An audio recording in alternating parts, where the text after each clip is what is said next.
We are on day 43 of Israel's latest escalation in their ongoing genocide against the Palestinian people. So far, over 13,000 Palestinian civilians have been murdered by the Israeli military, including over 5,000 children. The actual death toll is likely much higher. New estimates from human rights organizations place the number of dead at around 20,000, including 6,400 children, with about 5,000 Palestinians remain trapped under rubble. Western governments, like the United States, enjoy all of this and want more of it. The Biden administration continues to vocally and financially support Benjamin Netanyahu's Israel and ignore or censor any government officials brave and bold enough to say, "Stop doing a genocide, pretty please." The genocide has been covered extensively on social media, and today we're going to look at some of that, the videos and trends that have come from the perpetrator of the genocide, which is pro-Israeli and Zionist accounts. We're going to talk about how the sentiments expressed in these videos tie into the logic of the State of Israel's genocide campaign and what that means in a broader context. And yeah, okay, let's do it. It is, I think, 1 p.m. We are going to be leaving Ashkelon now because I just don't feel safe here. But I do want to give you one piece of good news that day and night, every few minutes, sometimes seconds, I can hear our IDF, our incredible army, bombing the living daylights out of Hamas. And it is giving me so much strength. You can hear, I don't know if you guys can hear now. I hope that they are showing Hamas just this much of the wrath of God, showing them that if you touch a single hair on any Jew's head, we will come and we will bomb you until we just obliterate you from the face of the earth. Hamas is such pure evil. Grateful to every single one of our troops for going to the most dangerous parts in Israel right now and fighting for us. And I can hear Hamas being pulverized, and it's the greatest sound I've ever heard in my life.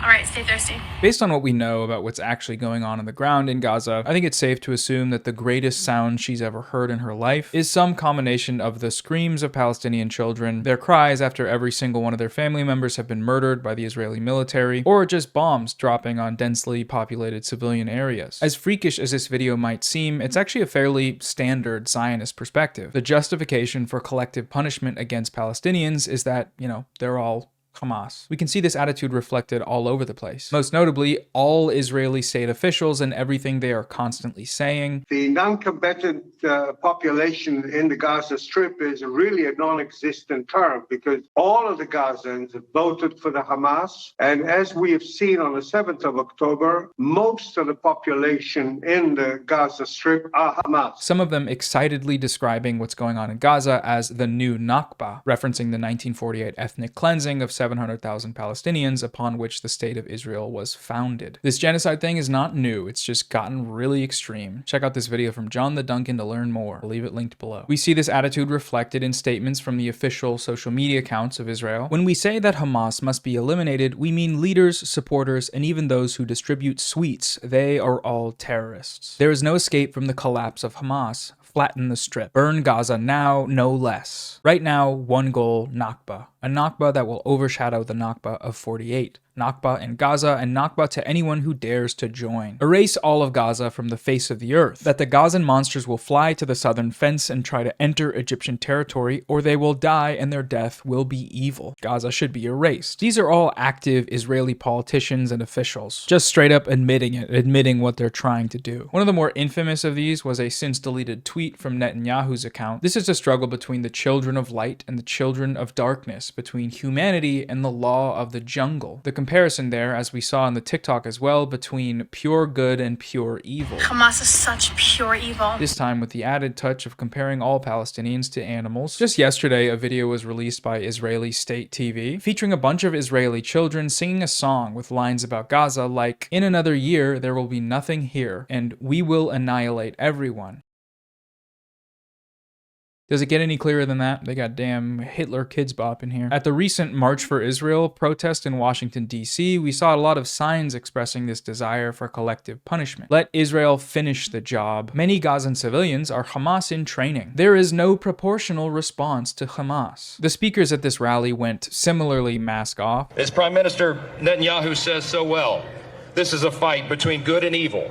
between light and darkness, between civilization and barbarism. Even Netanyahu knew that the tweet openly expressing genocidal intent was not a good look. It's never a good look, is it, saying Hitler stuff? But when you're talking to a big crowd of Zionists, it's a safe space for you to open up and share your Hitlerian feelings. When Israel drops bombs on a car full of innocent women and children, killing all of them, they don't have to apologize, they don't have to take accountability, because they thought the car was a terrorist car, and therefore any action taken against it is, again, morally pure. This is the logic of genocide. One entire group of people are a threat, dangerous, and in need of expulsion or extermination. There is no proportional response to pure evil, which just blasts the door right open for genocidal intent. Unlike Nazi Germany, however, we have TikTok now, and Zionists post videos like this celebrating their genocidal regime without an ounce of self-awareness that everyone can see it. These ideas are leaving the Zionist social media bubbles, and whether or not that will actually mean something in the long run remains to be seen, but it does seem like a lot more people are picking up on just how freakish this ideology is. So just post through it, Zionists. Keep posting. You're gonna be fine. It's always good PR. You guys are great at PR. A few weeks into the genocide, a video went viral of an Israeli man mocking the lack of water and electricity in Gaza. I don't need to play the full thing, but you get it. You see, very silly. He has water, they don't. He has electricity and TV, and they do not. This is, of course, referencing Israel's blockade on Gaza's resources, which extends past just water to include food, electricity, internet, gas, and medical supplies. Throughout the genocide, they have withheld these basic human resources, which is a war crime, but to Zionists like this, it's a funny and good thing to make fun of on Instagram Reels. You should do it. Seriously, do it. I mean it, I'm not kidding. You should stop posting, is what I mean. We can compare this cheeky little meme to literally anything that's going on in Gaza right now as an illustration of the deep inhumanity of the ideology of Zionism. Due to the lack of clean water, we're seeing sickness en masse. Cases of diarrhea have increased 20-fold over average cases in previous months, and it's only going to get worse as public water and sanitation services have begun shutting down as of November 15th. Gazans are being forced to move or drink seawater, and when there's nowhere to go, it's not really a choice here. This video is bad. Obviously, it's bad, it's unhinged. However, it's also good. It's good in the sense that it shows Zionists' true colors. To them, resources are not a right for Palestinians, but a privilege, one that can be revoked by Israel at any time. That same idea was shared in a viral video from the March for Israel rally last week. Israel controls whether they have water, whether they have electricity. We generously give them water. We generously give them electricity. It's their land, my dear. It's their land that was taken from them. You know, a lot of enslavers described what they did to the enslaved as being generous. I think that's probably the closest we can get here to a comparison of that word being used in that way. We generously give them water. They seem like nice ladies, you know, very nice and normal ladies. Thank you. Prominent American comedian Sarah Silverman shared a post on her Instagram story a few weeks ago justifying these war crimes. Many are saying that it's inhumane that Israel is cutting off water and electricity to Gaza. Israel has made it pretty simple. Release the hostages and we will turn it back on. Israel does not need to supply Gaza with these resources, which they do for free. Oh wow, free. That's wonderful. Are the bombs free too, or is it all on the house? Okay, well, we know it's on the house. It's on the houses and apartment buildings. Military targets, not so much. Silverman later backtracked on sharing this message, claiming that she was high when she posted it, which is interesting, you know? I knew weed was strong these days, but I've never seen it turn someone into Hitler. She's smoking Heinrich Himmler. Let's look at this argument a little closer though. Why not? We got time. Return the hostages and we'll give you back your water. Firstly, the Israeli government has made it clear that they do not actually really care about the hostages. Netanyahu's repeatedly rejected offers for temporary ceasefires in exchange for their return. It's also speculated that multiple Israeli hostages have been killed by their own country's missiles, which is probably part of why the families of many of these hostages are protesting in hopes that their return will be prioritized, many of them explicitly calling for a ceasefire. I think more importantly though, Hamas holding hostages is no justification for war crimes, which is what that is when you deprive 2 million people of water and other basic human resources. What we see here is that to Zionists, basic human rights are conditional upon whether or not you're Palestinian. The only way that this works in their minds is if Palestinians are viewed as subhuman terrorist enablers, or terrorists themselves, which, you know, by these people, they are. That's how Sarah and this guy and these ladies and Zionists in general view them, as obstacles to their end goal of completing their Zionist colonial project, which is kicking all of them out of the territory that they want, dead or alive. One of the more grim trends trends to come out in the last month was Israeli influencers mocking Palestinian detainees. The original video is allegedly of blindfolded Palestinian detainees being held captive, while a kid's song is playing on repeat in the background, Meni Mamtera, which is essentially an Israeli version of Baby Shark. The video was then recreated by Zionist influencers in cars, sometimes including their own children. In some videos, it's unclear whether the captives are actually Palestinian or just Israelis playing along, but either way, this was a big trend. Israeli national TV hosts thought that it was very funny and good to see this. What's especially sickening about this one is how it ties into reality. Gaza is already an open-air prison. 2 million people have their movement restricted, resources withheld, and are killed indiscriminately. But beyond this, in terms of active incarceration, things are worse in Gaza than pretty much anywhere in the world. 1 in every 5 Palestinians have been arrested, charged, and/or imprisoned by Israel. This rate doubles for Palestinian men, which is 2 out of every 5. For reference, the United States, which has the largest prison population in the world, has an imprisonment rate of 1 in 200. Reports of what happens to Palestinians inside of Israeli jails are, well, as bad as you'd expect for Palestinians in Israeli jails. Torture, starvation, mistreatment, everything you can imagine and worse. This imprisonment can happen for things as arbitrary as participating in nonviolent protests or even waving Palestinian flags. So it's hard, for me at least, to find the humor in these videos when we know what actually happens to Palestinian detainees. It's a lot like mocking Gazans for their lack of clean water. Israel does something evil. They withhold the resources. They use their occupying forces to imprison Palestinians indiscriminately. These acts then worsen the conditions for Palestinian people, often to the brink of death. And then Zionists make fun of them for being in those worsened conditions. Fellas, you created the conditions under which they are suffering. What are you doing? What are you doing making these videos? Why? There is a constant stream of genocide denial going on right now, and it's not limited to the President of the United States dismissing the death count statistics from the independently verified Gaza Health Ministry. It's also on TikTok. Eve Cohen here is just doing a makeup tutorial mocking the mothers of dead Palestinian children. TikTok has so much stuff on it. Wow. Thanks, TikTok. It's always wild to me how if you give Zionists the opportunity to speak, you can kind of count down the seconds on one hand until they start doing Hitler shit. The implication here is that Gaza is full of crisis actors, hoping to garner Western sympathy and bolster pro-Hamas media coverage by faking the deaths of their children. Now, this video and the idea it presents is obviously repulsive and dishonest. There's no shortage of footage of the death, destruction, and mutilation that Israel's genocide campaign has wrought on Palestinians. But, as with all of these examples, this is not some isolated incident. There's been multiple instances of Zionist media circles sharing videos of Palestinian people filming scenes of death and injury. These are framed by Zionists as crisis acting and evidence that things are not as bad for Palestinians as they might seem. In reality, though, all of these videos are real. They're just behind-the-scenes footage taken during, for example, the filming of Palestinian short films or of medical educational content. Another notable example of this is the Palestinian activist Saleh al-Jafarawi. This widely shared image of him playing all his quote-unquote roles has prompted more Zionist accusations of crisis acting. Hollywood, as they call it, but it is, again, very easily debunkable. Every one of these images has verifiable context. They were either taken long before October 7th, not actually him, or just footage of him doing real things in the world. Crisis acting accusations like this are a form of genocide denial, because to make such accusations is to ignore or lie about the statistics or seemingly endless amounts of footage of the death and destruction caused by Zionist terrorism. The spread of this kind of misinformation is just one more way to sustain and rationalize their logic of genocide. There's a saying that's used quite frequently when talking about Zionists, which is, every accusation is a confession, which I think fits nicely with our next example paired with the previous ones. A video of what was allegedly a Palestinian nurse sheltering in fear of Hamas inside of Al-Shifa hospital went viral. It was shared widely by Zionist social media accounts, and the video is fake. There are a number of elements to this video that betray its inauthenticity. The explosions you can hear in the back of the video are sound effects, as shown in a technical examination of the waveform audio. The world has to know what Hamas is making here. They're taking over the entire hospital. They're taking over the fuel, the medicine. I have nothing to treat with.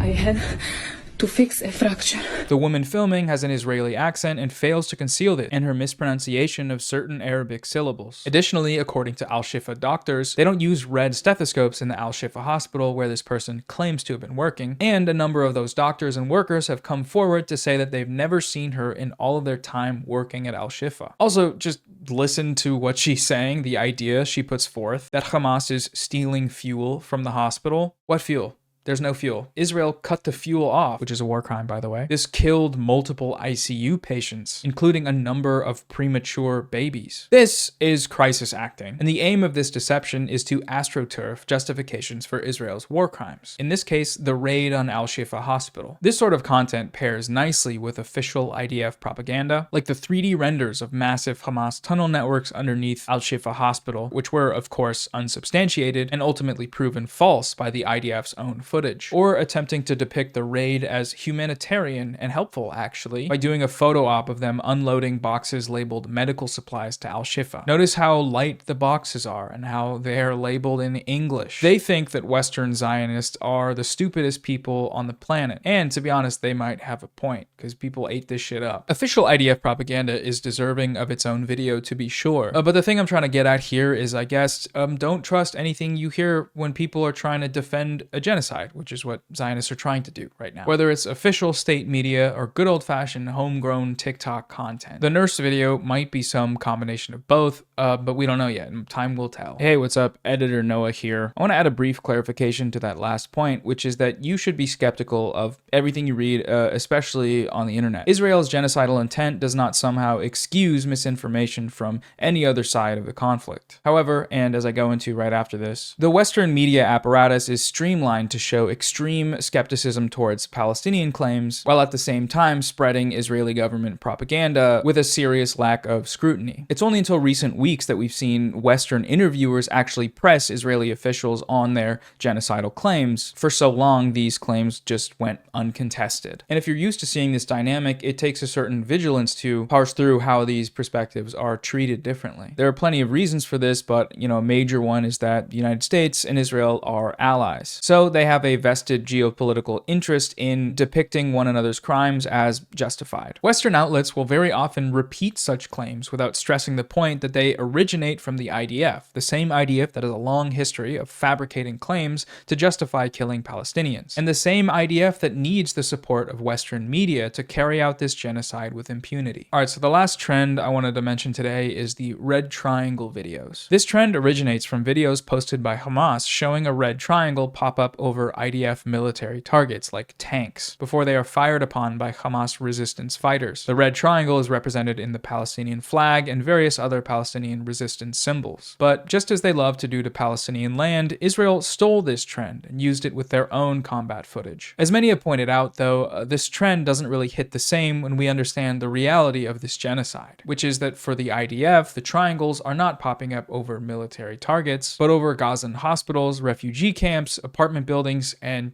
children. How do you do, fellow crimes against humanity enjoyers, says Israel so coolly and hipply. I also want to note that the contrast between these two types of videos is pretty incredible. Hamas fighters are running up next to these tanks and soloing them, basically. They're firing handheld rockets from the ruins of the buildings that Israel destroyed. The IDF, meanwhile, fires from afar and from above, and as we continue to see, their targets are vastly disproportionately civilians, including specifically targeted attacks towards journalists that are reporting on their war crimes. In looking at all this content today, I hope it's clear that these viral videos aren't outliers. They're not just getting dunked on for their depravity. They are examples of the causes and effects of Zionist ideology. The endorsement and celebration of collectively punishing the Palestinian people, the mockery of their destitution, the denial of genocide in various forms, and the co-opting of resistance symbols as propaganda for the West. This is all content, yes, but it's also a reflection of reality. This is what the state of Israel is telling you that they want over and over. And I hope that examining the links between content from people and official state policy might help some people see that. But I don't know. Maybe it won't. I don't know. Across the globe, we've seen record numbers at protests in support of Palestine, in support of a ceasefire. Boycotts are being done. Arms shipments to Israel are being blocked. Politicians unwilling to call for a ceasefire are being shouted down at IHOP or wherever they're eating dinner. Many such protests have been led by anti-Zionist Jewish groups, which is one efficient way to dispel the notion notion that criticizing Israel is inherently anti-Semitic. Even as we looked at family members of the Israelis currently being held hostage by Hamas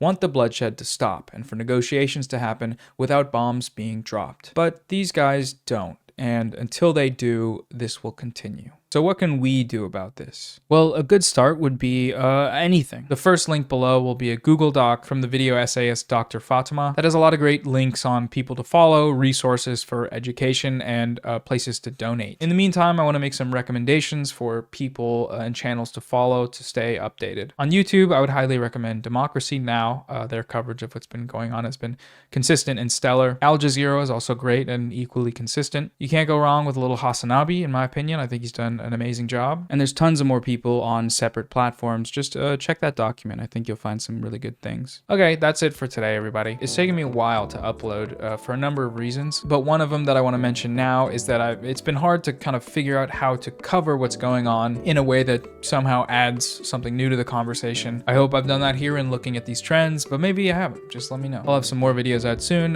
probably about this conflict. Let me know if there's anything that you'd like to see covered. Last thing, whatever money this video makes, I'm going to donate to a charity, probably one of them from the list. I'll update you on the community tab in a month. It's probably gonna get demonetized though, so I'll figure something out. Maybe like a month's Patreon balance or something like that. But yeah, we're all done. See you later. And thanks to Ro Ramden for the outro song, which should play